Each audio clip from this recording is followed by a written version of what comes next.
Hi everyone, I'm Gaelen McCormick. I'm the bass instructor at the Eastman Community Music School.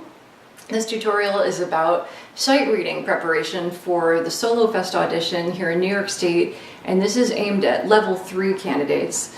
So level 3 is an intermediate level if you're not from New York State, and it will involve first position, and it will involve some rhythms like dotted quarters and eighth notes. It'll use quarters, eighths, halves. It'll have some rests in it. It'll use, I believe, all of the strings of the bass now, unlike the lower first and second levels. So I've chosen an excerpt from this book, which I will link to from Amazon. And no, I don't have a sponsorship with them. I just think they're cool. They're really cool. It's a great book to work through. And I just discovered it this fall, and I've been working with some of my students and having really good luck with them developing their sight reading. But the method I use here is one I've used for years, and I've seen really good luck with my students getting much stronger at sight reading. So it's not an innate gift. I don't like it when people say, I'm not good at sight reading. Please, it's a skill, it's a muscle you can develop. So what I'm going to show you is the way I do this with my students, and if you'll practice this, you do need a teacher. A school teacher can help you with this because you need someone to check when you're sight reading whether you've done it accurately. But the steps I use are decode the line. In other words, look for where the tricky rhythms are that you're not necessarily going to hit and know right away. Set your tempo to what the hardest part of the line is for you. Then above all, you're going to prioritize rhythm, and we're going to clap it through so you start to really sense how the line goes. We're going to sing it through, and then we're going to play it on the bass. So we don't just jump in cold deep end of the pool, right? We're going to give ourselves a couple of building steps to sight reading it. And as you get better and better at this, you'll do those steps faster. You can do them while you're in the audition room. This is me sitting in the audition room with my bass, and I do them silently in my head. I do the clapping, I tap, somewhere on my body. You can do that. What you can't do in the audition room is, they hate that. They won't let you do that. And it's not actually all that helpful for you. You know where the notes are on the bass. What you really need to do is quickly go to the spots that are going to give you a little bit of trouble. So we're going to turn the camera now to the music, and you and I are going to go through it, and I'm going to show you exactly how I would take this line of music apart so that by the time I pick up my bass and my bow, I'm ready to tackle it, even though I've never actually heard the music before. Okay? If you're holding your bass, put it down and get ready, because we're going to clap and we're going to sing. If you don't want to do that and you just want to test yourself, jump to the next thing, look at the music for, 30 seconds or so, and then pick up your bass and join me and play it through with me and see how you did. All right? Okay, this sight reading has a couple elements to it that make it a level 3, make it more challenging than they would have been in a level 2. So some of the elements we can see start right in the first measure. We have the dotted quarter and eighth note. It's definitely a level 3 element. Just like I said in level 2, the first thing we want to do is decode our fastest rhythm. And as I look along, eighth notes, do you see 16th notes? I don't. I only see eighth notes. So there's my fastest rhythm, and it happens here, of course, too. But this is where I have a string of them, so I'm going to want to think about how fast am I comfortable playing this to set up my tempo. And as I look through this whole line, do you see how often we have dotted quarter and eighth note? I think I'm going to use blue here to show how often it comes up. So we get ready to play it every time we have it. Oh, look at that. And it's always in the first half of the measure. That's really kind. Sometimes they move it to the second half of the measure just to see if you're paying attention, right? This is nice. It ends with 2 half notes. Easy peasy when we get there. Let's look at this. First half of the measure followed by 2 quarter notes. First, 2 quarter notes, 2 quarter notes, 2 quarter notes, 2 quarter notes. I love that. If you watch my scale videos, you know that I'm a buy one, get one free kind of person. That to me is what that is. Okay, so when we practice this rhythm right now, we're buy one, get one free, because once we learn the rhythm, we just apply it, apply it, apply it, and all we have to do then is look at our notes and make sure that we're applying it to the notes. The cardinal rule with sight reading, though, the hierarchy of needs is what I call it. The most important thing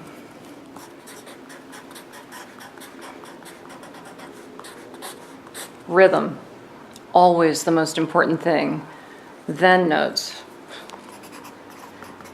You know why?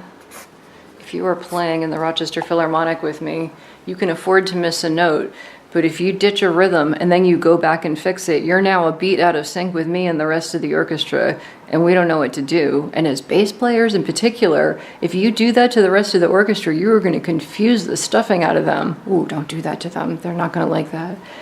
Okay, now let's set up our tempo, right? The tempo is going to be based off of this right here. I mean, you could base it off of this too, but I'm going to base it off of these eighth notes because I want to make sure I can play them comfortably. So if I haven't said this before, this is my other big thing about taking an audition. Please don't ever ask them how fast to play. You don't want to leave that in someone else's hands. You want to stay in control of your audition. So when you decide what that is.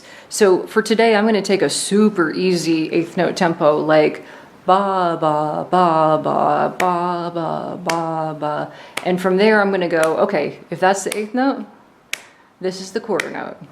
1 and 2 and 1 and 2. Oh, I guess we're in 4/4, right? So I should be counting in 4. So start clapping with me, please. We're going to jump in at the beginning. Do you know how to subdivide the first measure to get that dotted quarter eighth note? The dotted quarter gets 1.5 beats, meaning I count it like this. 1 and 2 and 3, 4. Bum, bum, bum, bum.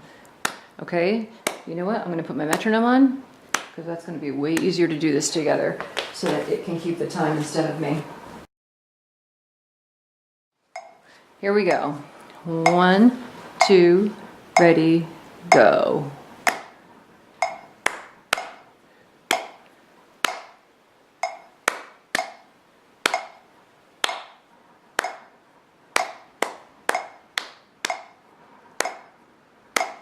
Rest.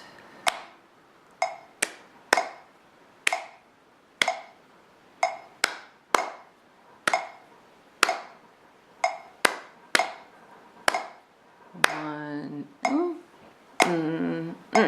Good. Are you having any trouble with this figure? If you are, let's do a quick little breakout on this. I want to do a bunch of these in a row. If you're not, let's jump to the next step, and I put the time marker in the comments for you to do that. Okay, so our quick little breakout right now, we're going to just do this figure over and over as if this is all we have in a line. And if you do have trouble with this on a regular basis, I want you, whoops, I want you to do this with your scales, and I'll show you that. Okay, here we go. We're going to clap it first. 1, 2, clap this rhythm.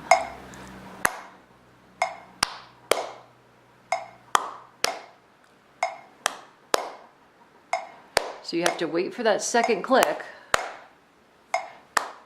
and then put the pickup in there to the next thing.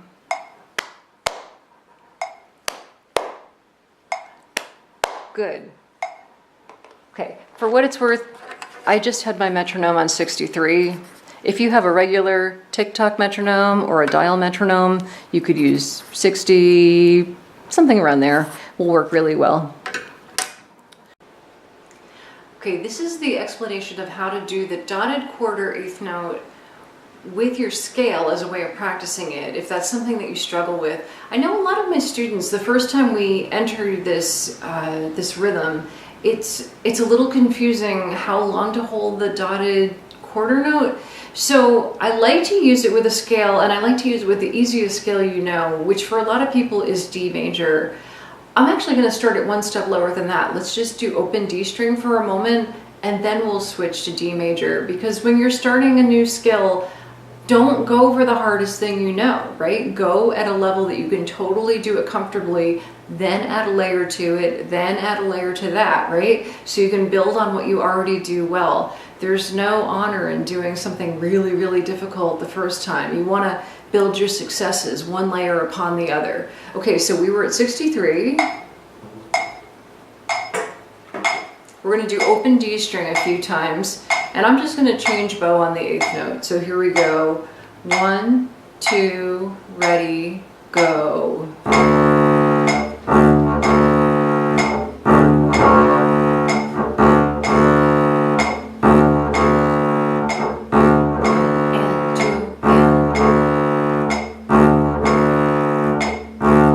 Let's switch to doing a D major scale. I'm going to do the dotted quarter and 8th as a group on the note, and then I'm going to switch to my next note. You'll see what I mean. 1, 2, ready, go.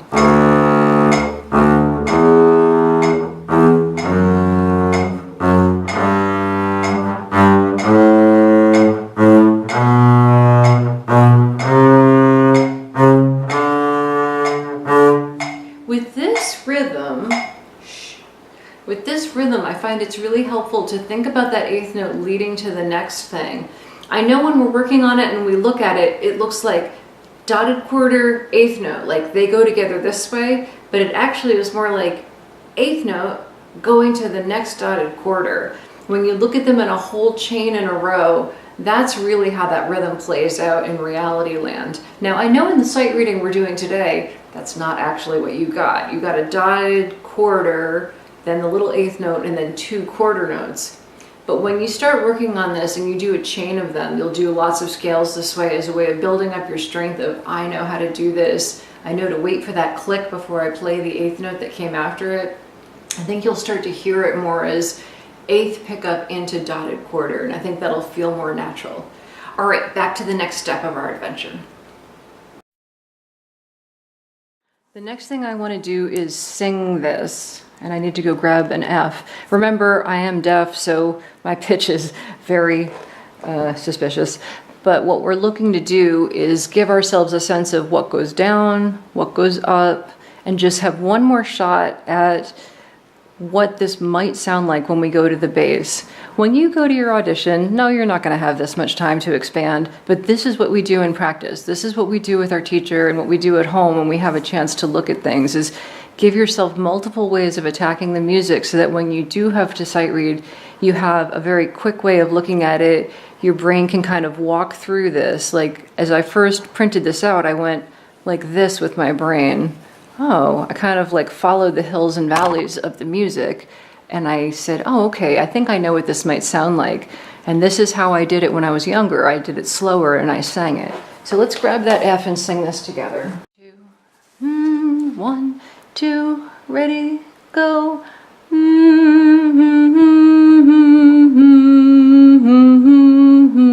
La la la la la la la la la. La la la la la la la la la la la la la. How'd you do?